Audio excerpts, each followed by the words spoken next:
Halo sahabat Humas Polda Papua, salam presisi. Saya Bribda Cantika akan menyajikan berbagai informasi yang telah dirangkum oleh tim Cendrawasih Live Polda Papua. Diawali dengan berita pertama. Kepala Kepolisian Daerah Papua Irjen Pol Patrick Renwarin SH.MSc menghadiri acara peringatan Hari Ulang Tahun ke-26 Persatuan Purnawirawan Polri yang digelar di Dok 5 Atas, Kota Jayapura pada Rabu 16 Juli tahun 2025.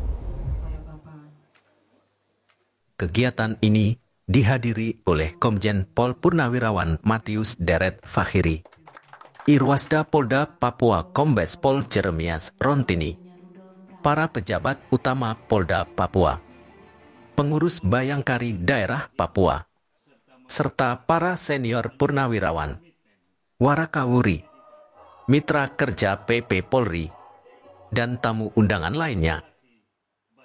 Dalam momentum tersebut, Kapolda Papua membacakan sambutan Ketua Umum PP Polri yang berisi pesan penting bagi seluruh jajaran PP Polri di seluruh Indonesia. Sambutan tersebut menekankan 3 poin utama, yaitu memperkokoh kedudukan dan identitas organisasi, meningkatkan sinergitas internal maupun eksternal, serta mendukung penuh tugas-tugas kepolisian negara Republik Indonesia dalam menjaga keamanan dan ketertiban masyarakat. Kapolda Papua juga menegaskan bahwa Purnawirawan Polri merupakan bagian yang tidak terpisahkan dari keluarga besar Polri. Menurutnya, pengalaman dan dedikasi para purnawirawan menjadi modal berharga dalam mendukung pelaksanaan tugas Polri yang semakin kompleks di era saat ini.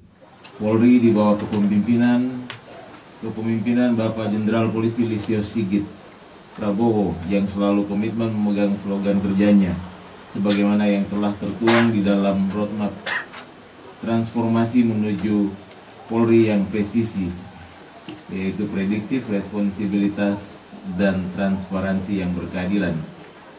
Tetap kokoh, kuat, serta tangguh menghadapi dan atau mengatasi berbagai bentuk tantangan tugas yang dipicu oleh perilaku tindakan tercela yang dilakukan oleh oknum anggota sehingga merusak nama baik institusi Polri dan menurunkan tingkat kepercayaan publik.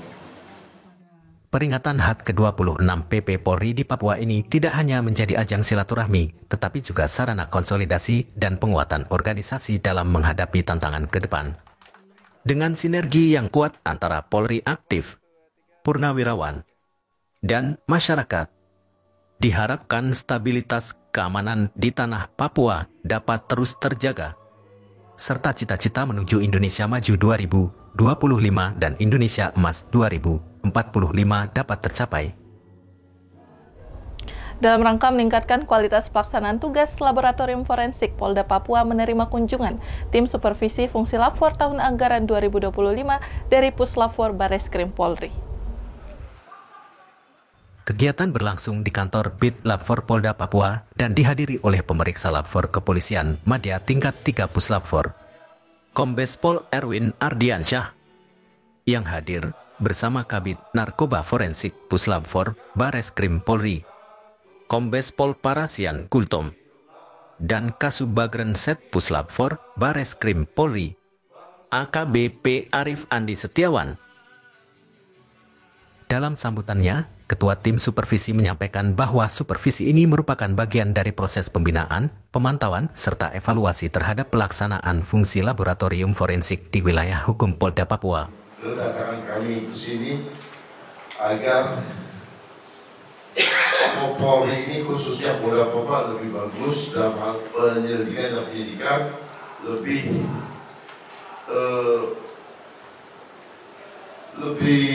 tepat, lebih akurat dalam hal penyelidikan dan penyidikan. Tujuannya agar Polri ini semakin lebih baik, semakin dipercaya oleh masyarakat. Lebih lanjut, Kabid Labfor Polda Papua, AKBP Dr. I. Gede Suhartawan, yang menjelaskan bahwa berbagai capaian kinerja serta tantangan lapangan dalam pelaksanaan tugas forensik. Ia menekankan pentingnya dukungan peningkatan kapasitas dan pengembangan alat laboratorium. Ia menekankan pentingnya akurasi dalam pemeriksaan barang bukti, khususnya terkait kasus narkotika. Suasana kegiatan berlangsung interaktif, diwarnai diskusi teknis dan tanya jawab yang konstruktif.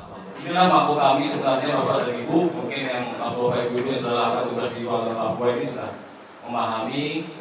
Ini adanya di Kota Raja, di atas, di daerah rumah sakit. Tapi inilah kantornya sangat elegan, baru sudah dibangun, beroperasi tahun 2020. Siap, lanjut. Nah inilah sampai waktu itu semua lab sangat bagus karena masing-masing satu lab itu sebesar kantor ini. Satu lab dulu sebesar kantor ini. Sekarang dirangkum jadi satu kantor. Nah seperti ini keadaannya lengkap karena lawan karena kantor baru. Kami dibangun bersama-sama dengan dilapor oleh satu paket. Supervisi ini diharapkan menjadi pemicu semangat jajaran BIT Lapfor Polda Papua untuk terus meningkatkan profesionalisme, integritas, dan akuntabilitas dalam mendukung penegakan hukum berbasis ilmu pengetahuan forensik.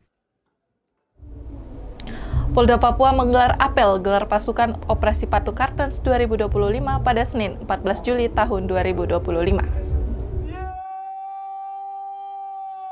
Apel ini dipimpin langsung oleh Kapolda Papua, Irjen Pol Patrige R. Renwarin, sebagai bentuk kesiapan seluruh personil dan pemangku kepentingan dalam mendukung pelaksanaan operasi yang akan berlangsung selama 14 hari, mulai 14 hingga 27 Juli 2025. Operasi ini bertujuan untuk menciptakan keamanan, keselamatan, ketertiban, dan kelancaran lalu lintas di wilayah hukum Polda Papua.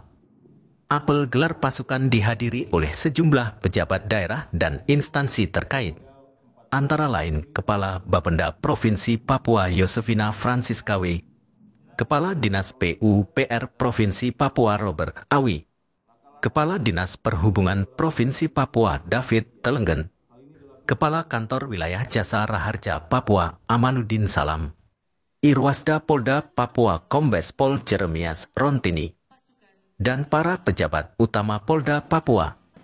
Dalam amanatnya, Kapolda Papua menegaskan bahwa apel gelar pasukan ini merupakan wujud kesiapan Polda Papua dan seluruh stakeholder dalam menciptakan keamanan, keselamatan, ketertiban, dan kelancaran lalu lintas, khususnya pasca peringatan Hari Bayangkara ke-79. Kapolda juga memaparkan data perbandingan pelanggaran dan kecelakaan lalu lintas 2 tahun terakhir. Tahun 2024 tercatat peningkatan jumlah tilang sebesar 11% dan teguran naik 5% dibandingkan tahun 2023. Namun, angka kecelakaan lalu lintas mengalami penurunan. Dari 63 kasus di tahun 2023 menjadi 61 kasus di tahun 2024. Dengan penurunan korban meninggal dunia sebesar 43 dan kerugian material turun 37. Laka lantas tahun 2023 sejumlah 63 kasus, meninggal dunia sebanyak 7 orang, luka berat sebanyak 32 orang, luka ringan sebanyak 44 orang, dan kerugian material sebesar 193 juta rupiah. Laka lantas tahun 2024 sejumlah 61 kasus, meninggal dunia sebanyak 4 orang, luka berat sebanyak 34 orang, luka ringan sebanyak 45 orang, dan kerugian material sebesar 121.450.000 rupiah. Kita menyadari bahwa dalam mengatasi permasalahan bidang lalu lintas yang begitu kompleks, tidak bisa ditandingi sendiri oleh instansi Polri. Tidak bisa ditangani sendiri oleh instansi Polri, namun perlu sinergitas dengan para stakeholder, sehingga penanganan permasalahan di lapangan dapat terakomodir dengan baik. Kapolda juga menyampaikan sejumlah arahan penting kepada personil yang terlibat. Di antaranya agar senantiasa bertakwa, menjaga keselamatan diri dalam bertugas, meningkatkan disiplin, menjalin sinergi yang harmonis, serta selalu melayani masyarakat dengan sepenuh hati melalui sikap senyum, sapa, dan salam. Demikian sahabat Humas Polda Papua, informasi tadi sekaligus menutup perjumpaan kita kali ini. Saya Bribda Cantika bersama kerabat kerja yang bertugas pamit undur diri. Salam presisi.